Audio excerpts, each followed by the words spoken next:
Aujourd'hui on va voir comment préparer un classique et un de mes dim sum préférés, les siomai. C'est un plat qui est originaire de la province du Guangdong, mais on en trouve des variantes dans plusieurs autres pays d'Asie comme le Japon, le Vietnam, la Thaïlande. Plus souvent il va s'agir d'une base de porc avec des champignons ou du porc et des crevettes, la version que l'on va voir aujourd'hui. On commence par préparer les crevettes, alors environ une dizaine de crevettes que l'on va malaxer avec une demi-cuillerée à café de sel et de bicarbonate de soude. Le bicarbonate de soude va aider à raffermir et améliorer la texture des crevettes. On va les laisser mariner comme ça une dizaine de minutes. Pendant ce temps-là, on va préparer la viande de porc. Donc j'ai acheté 250 g de cuisses de porc, la partie qui sert à faire le jambon, que je vais rincer à l'eau pour enlever le maximum de sang.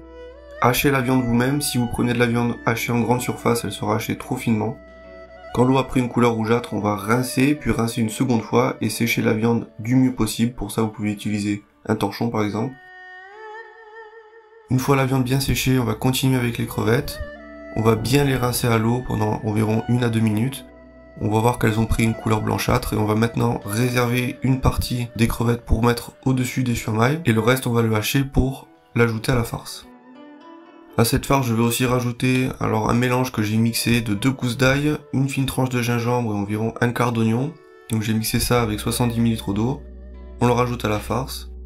Après je vais rajouter une demi-cuillère à café de sel et de bicarbonate de soude. Maintenant on va mélanger jusqu'à ce que la farce devienne collante et homogène. Il faut que la farce soit humide et collante, sinon elle va pas après attacher aux feuilles de ravioles. Une fois bien mélangé, je vais rajouter une cuillère à café de sucre, une demi-cuillère à café de bouillon de poule. Là c'est optionnel, mais je rajoute aussi une pincée de monosodium glutamate ou MSG, une cuillère à soupe de vin de Shaoxing, une cuillère à soupe de sauce soja normale, et une demi-cuillère à soupe d'huile de sésame. On va à nouveau mélanger une dernière fois jusqu'à ce que tout soit bien combiné. Pour la pâte, j'ai pris des feuilles de pâte à ravioles que j'ai découpées en cercle. Pour le pliage, c'est assez simple, il suffit de replier la pâte tout autour de la farce.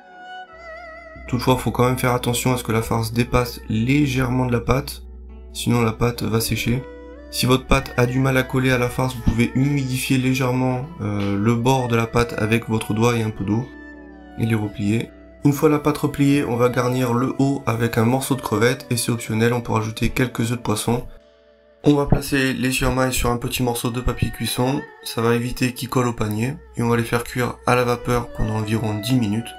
Et voilà, c'est prêt, vous pouvez les manger comme ça ou alors avec un combo vinaigre noir sauce soja. J'espère que cette recette vous aura plu, à la prochaine.